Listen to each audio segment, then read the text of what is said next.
Hello again. I'm going to do two short videos today on Layla that are primarily about the equipment that was used. Now, it was recorded in 1970. This is the anniversary box set that came out 20 years later. And Tom Dowd produced the album, as we all know. And he was the link between Eric and Duane. Now, he's on record as saying that he expected Eric to arrive with truckloads of Marshalls like he had been using in Cream, Marshall heads, 4x12s, etc. And that would be what he'd record with. And when he did arrive, he had a pig nose amp and two Fender tweed champs, pardon me. Now, pig nose, for anyone who's never seen one, is a little battery amp. It's about that big. And on the front of it is a little silver button. It's like a little sort of piggy nose that you press to put the thing on. It's effectively a practice amp you'd use backstage. It's about, it's about that volume. But when you turn it all the way up, it does start to break up a bit, right? So he had that, but he also had two 5-watt Fender tweed champs. Now, a Fender tweed champ is the amp that's in, you may have seen it in La Bamba, where Lou Diamond Phillips as Ritchie Valens goes to his first audition, and a guy quite dismissively looks at it and says, what's that thing? Looks like somebody threw it away. And Ritchie Valens says, yeah, well, it's mine now. And he starts playing. It sounds magnificent. And it looks, if you remember the film, it looks like this, but this is smaller. This is not actually an ornament. You can plug into this and play it, sounds fine. But a tweed champ is about that big, right?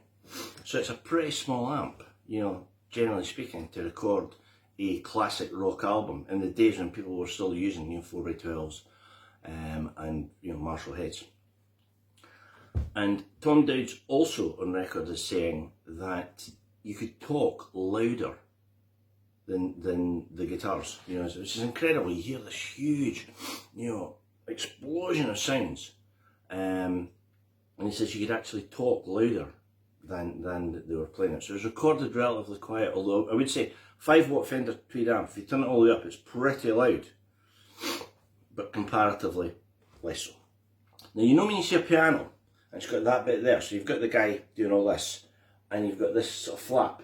Right, what they did was they took the flap down on Bobby Whitlock's piano, and the tweed champ sat on it, so they would be like at head height for Duane and Eric, so they could hear themselves and each other, because it was recorded at the same time. It's not overdubs. You can hear that they recorded it together. And again, they're pretty small amps, just sitting on top of a piano at head height, but creating this like explosion of sound. On one of the blues tracks, I think it might be Nobody Loves You When You're Down the Night, Duane uses Bobby Whitlock's Leslie speaker, which is a revolving speaker. It's a speaker that does an underwater sound. You'll have heard it on records and stuff. So for that, I wouldn't imagine the tweed champ them into the revolving speaker. Maybe, I don't know. But I would have thought that's more likely to be like a head that he played through for that one, into the revolving speaker, and it gave that sort of slightly warbling sound. So that's the amps that were used. Two tweed champs and the Leslie speaker. As far as I know, there may be more, and it's it's 50 years ago. Guitars, right? Eric had the famous guitar on the back, which is like two-tone burst Stratocaster.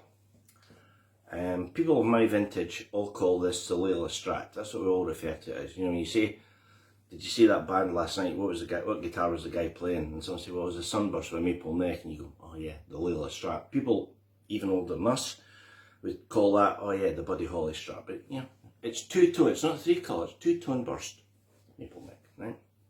So I think for every song, because the sound is pretty uniform, it's pretty even from Eric, there's the Strat and the Fender 5-watt tweed.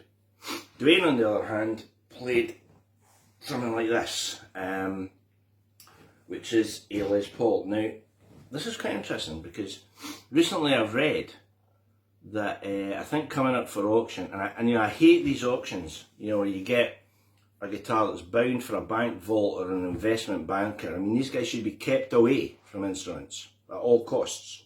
But I think this is Duane's Gold Top is coming up for auction. And they're saying that right after Layla, he traded, I think it was $200, a Les Paul Gold Top and a 50-watt Marshall head for the Tiger Stripe guitar that looks like mine there, that we know Duane playing, because you know the famous picture of him standing in the toilet, and he's got, you know, you can see the stripes on the guitar.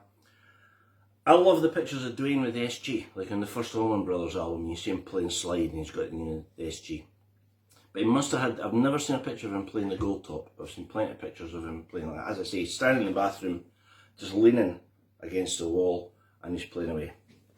Now, that would suggest that the Les Paul on Layla is a Gold Top. If you're with me so far, I mean, I hope this isn't just too tedious for words. But that would suggest that the Gold Top is the album that's on Layla. But the picture that I put up on Saturday night, when there was the very enjoyable discussion about how much we love the album, is of Carl Raddle, Jim Gordon, Bobby Whitlock, Eric Clapton, and Duane. And Duane's definitely playing the flame guitars, which would suggest he did use that, you know. Whatever, it was a Les Paul, and it sounded great. And as I say, it's 50 years ago. So if there was one day in the sessions that, you know, Duane pitched up, because he drove a milk truck, and he drove about in a milk truck. Maybe he arrived at the Strat, you know. It doesn't actually sound like that. It sounds to, if you said to me, what's a good twin lead album that suggests, you know, Les Paul and a Strat, you're going to say Layla. Like Rock and Roll Animal, it's two juniors, you know, like you know, Wishbone, you know, used to be Laurie Weishel's Strat, which again was like this one, and Andy's Flying V, and then became Laurie's Junior and Andy's Flying V. You know, Layla suggests, to me anyway, a Les Paul and a Strat. So there's the basic tools, you know. And as always, you know, I would reiterate over and over again, and you know, I probably won't stop doing this. The sound came from the guys. The sound came from them. So we've got Fender Strat, 2-tone burst, maple neck through a Fender 5-watt tweed. Les Paul, whether it be that one or the Gold Top, through a Fender 5-watt tweed champ. And that's what they had, to the best of my knowledge. And I'll do a video in about 2 seconds. I'm just going to have a drink of tea. And I'll do a video in about 2 minutes actually. And I'll tell you what you need to get this sound.